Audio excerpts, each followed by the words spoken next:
ایک دفعہ کا ذکر ہے کہ ایک بندر ندی کے کنارے ایک درخت پر رہتا تھا۔ بندر اکیلا تھا کیونکہ اس کا کوئی دوست یا خاندان نہیں تھا، لیکن وہ خوش اور مطمئن تھا۔ درخت نے اسے کھانے کے لیے کافی میٹھا جامن کا پھل دیا۔ اس نے اسے دھوپ سے سایہ اور بارش سے پناہ بھی دی۔ ایک دن ایک مگرمچھ دریا میں تیر رہا تھا۔ وہ بندر کے درخت کے نیچے آرام کرنے کے لیے کنارے پر چڑھ گیا۔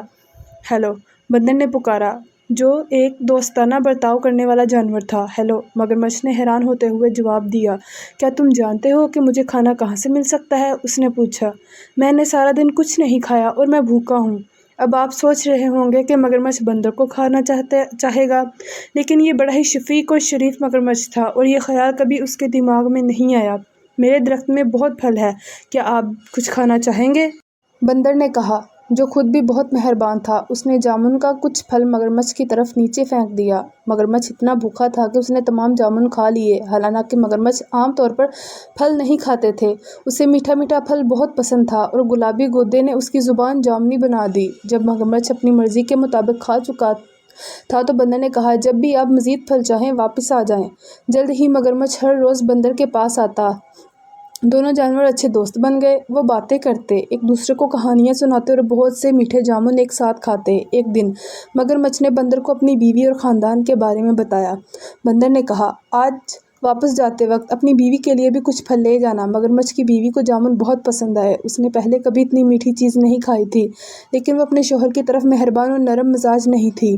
اس نے اپنے شوہر سے کہا، تصور کیجیے کہ بندر جب یہ جامن روزانہ کھاتا ہے تو اس کا ذائقہ کتنا میٹھا ہوگا۔ مہربان مگرمچھ نے اپنی بیوی کو سمجھانے کی کوشش کی کہ وہ بندر کو نہیں کھا سکتا۔ میرا سب سے اچھا دوست ہے، اس نے کہا۔ مگرمچھ کی لالچی بیوی نہ سنتی۔ اپنے شوہر سے وہ کام کروانے کے لیے وہ چاہتی تھی۔ اس نے بیمار ہونے کا بہانہ کیا، میں مر رہی ہوں اور صرف ایک پیارے بندر کا دل ہی مجھے ٹھیک کر سکتا ہے۔ اس نے اپنے شوہر کو پکارا، اگر تم مجھ سے محبت کرتے ہو، تم اپنے دوست بندر کو پکڑو گے اور مجھے اس کا دل کھانے دو گے۔ بیچارے مگرمچھ کو سمجھ نہیں آ رہی تھی کہ وہ کیا کرے۔ وہ اپنے دوست کو کھانا نہیں چاہتا تھا، لیکن وہ اپنی بیوی کو مرنے نہیں دے سکتا تھا۔ آخرکار اس نے فیصلہ کیا کہ اسے کیا کرنا ہے، اور اگلی بار جب وہ بندر کے پاس گیا تو اس نے اس سے کہا کہ وہ اس کی بیوی سے ملنے آئے، کیونکہ وہ جامن کے خوبصورت پھل کے لیے ذاتی طور پر اس کا شکریہ ادا کرنا چاہتی تھی۔ بندر خوش ہوا، لیکن کہا کہ وہ نہیں جا سکتا کیونکہ وہ تیرنا نہیں جانتا تھا۔ اس کی فکر نہ کرو، مگرمچھ نے کہا، میں تمہیں اپنی پیٹھ پر لے کر جاؤں گا۔ بندر راضی ہو گیا اور مگرمچھ کی پیٹھ پر کود کر بیٹھ گیا۔ چنانچہ دونوں دوست گہرے چوڑے دریا میں چلے گئے۔ جب وہ کنارے اور جامن کے درخت سے بہت دور پہنچے تو مگرمچھ نے کہا، مجھے بہت افسوس ہے، لیکن میری بیوی بہت بیمار ہے۔ وہ کہتی ہے کہ بندر کا دل ہی اس کا علاج ہے۔ مجھے ڈر ہے کہ مجھے تمہیں مارنا پڑے گا، حالانکہ میں ہماری باتوں کو یاد کروں گا۔ بندر نے جلدی سے سوچا اور کہا، پیارے دوست، مجھے تمہاری بیوی کی بیماری کا سن کر بہت افسوس ہوا۔ مجھے خوشی ہے کہ میں اس کی مدد کر سکوں گا، مگر میں نے اپنا دل جامن کے درخت میں چھوڑ دیا ہے۔ کیا آپ کو لگتا ہے کہ ہم واپس جا سکتے ہیں تاکہ میں اسے لا سکوں؟ مگرمچھ نے بندر کی بات مان لی۔